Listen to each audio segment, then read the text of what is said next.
Alright guys, welcome back. Some of you have come across these two statements. Listen to this first statement. Ndio tunatengeneza budget ya uchaguzi. Sisi ndio tunalipa IEBC pesa. Sisi ndio tunalipa commissioners pesa. Ruto ndio mwenye hiyo budget. Sasa Ruto ataanguka namna gani nyinyi? Wewe unatengeneza budget ya kuanguka? Haki ya Mungu, hata kama wewe ni mwendazimu. Hapa Uganda Museveni ashaanguka kura. Na ukiangalia intelligence ya Museveni, angalia intelligence ya William Ruto, nani waya inasoma juu? Sasa wewe hata kama huna akili, angalia intelligence ya huyu Mama Suluhu. Mama Suluhu. Na angalia intelligence ya William Samoei Ruto. Gani intelligence iko juu? Sasa Mama Suluhu akishinda na 97%, sisi hapa Kenya tutashinda na 100%. Na hiyo itawezekana.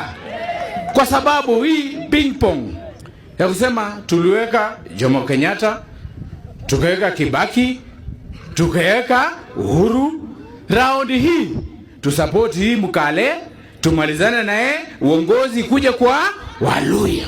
Tuko tayari? Hebu nione tutamia Ruto.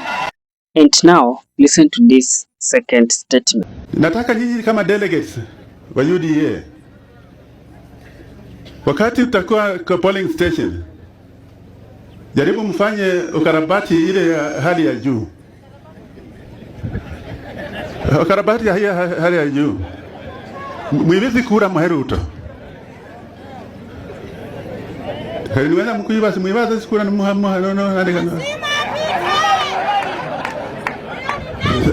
Sawa. Ama namna gani?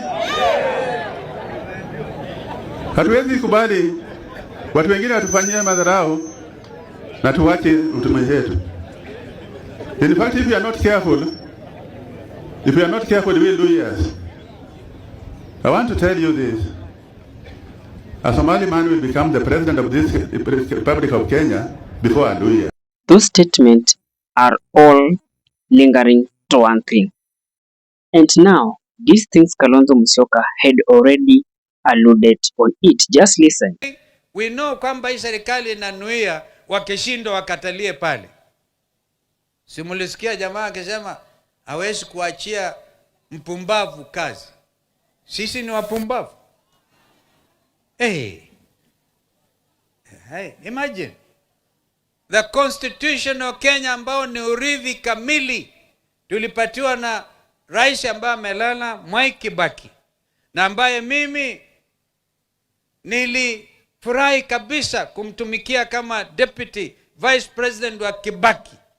Wakati huo uchumi wa Kenya ulipanda juu marudufu, over 7% GDP growth. Hii ndio sasa hawa jamaa wameharibu na inflation na mafuta kali. Tumesema hii kitu, my brother JB Muturi will talk to you about the so-called G2G arrangement. Ufisadi mtupu. William Samoei Ruto has a plan to remain in power by force. And that is what you want to talk in this video. The plan that William Samoei Ruto has laid to ensure that he will remain in power until 2032. Before we dive in case this is your first time coming across us, kindly please take a minute or two, consider subscribing to this channel so that whenever we should be producing a video like this one, YouTube will automatically be giving you a notification. Now, election in this country is a process. Election is not an event. And if you have been keenly following what has been happening in this country, it is clear that 2027 election is going to be stolen. The statement right from the Sudi, together with the Mandera woman rep, and now Savala, together with these other guys, they're just at the one point.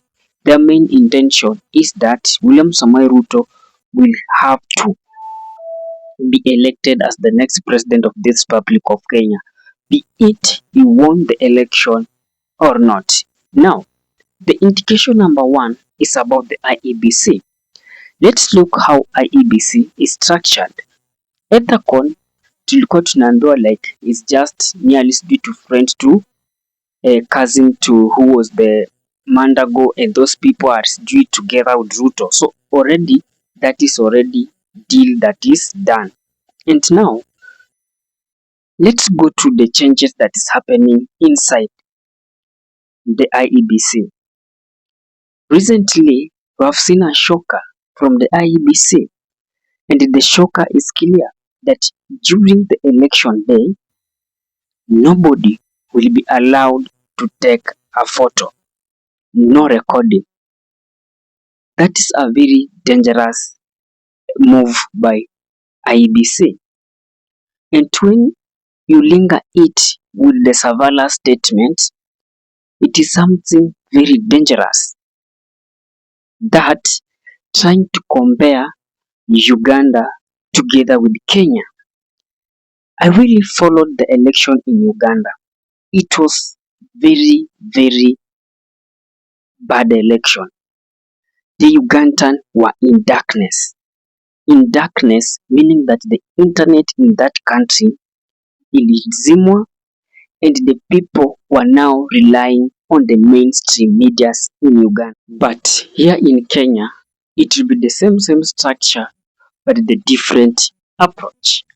Our approach will be different in a manner that, okay, the internet will be available, but now the mandate to record and the mandate to shoot it will be now itakuwa imezimwa, in that nobody will be allowed in any polling station with a phone, meaning that election will be done in darkness. That is a very dangerous move. That is number one. And number two, these people has a mentality that there is nowhere in Kenyan's history where a president has just served one term na akaenda nyumbani. So they are ensuring that their president, who is William Samoei Ruto, must go for the second term as the president of this Republic of Kenya. And everything is clear. They are ensuring that hata kama ni pesa, the other day you saw how Rigathi Gachagua was speaking that just the by-election that is there in all collapse. William Samoei Ruto had summoned the head of parastatals in mountain to ensure that they pump the resources in that by-election, meaning that money inatafutwa. Even these fuel prices that munaona the prices is very high, it's not the sake that Kenyans is suffering, but the main problem is that these people are sourcing the money for campaign. There, it will be too dangerous. So the thing that opposition needs to do for them to thwart the plans of William Samoei Ruto is to ensure that there is reform in election. There is reform in IEBC before they entered into the general election. Reforms in that all the companies, the likes of Smartmatic that are in charge of the election in Kenya, they must abolish it, and they must look for another company that will foresee the election in this Republic of Kenya. Failure to that, we shall be reading the same script day in, day out, and the script is out. Some people, and now let me talk to people of one term. Are you really that William Samoei Ruto will go for one term as we all are advocating for it? It might be, but kwa ground mambo huenda ni different. What is your thought, guys? Drop it in comment section. I'll be doing my best to read it and giving you a response. And to that, guys, peace and love.